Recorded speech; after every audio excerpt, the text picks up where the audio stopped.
cốc nhẹ chút kẹp cốc nhẹ sao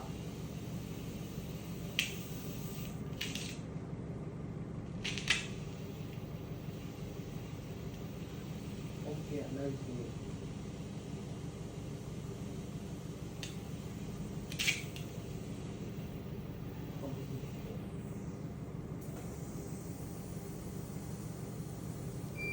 xuống đây bóng ở đây là ở làng nữa lá hay là lá này cái anh này tiết kiệm và phần tinh tâu thì tên nó mới được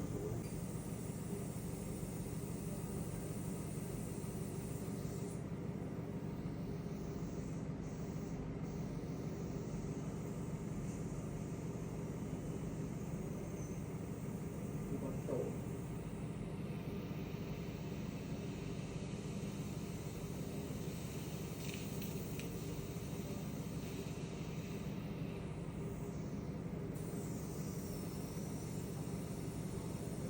lá không lá hết luôn lá chay không đó và hỏi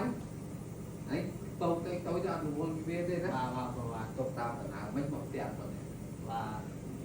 làm đi hay năng bằng viên đây trong người khai rồi viên đây đấy và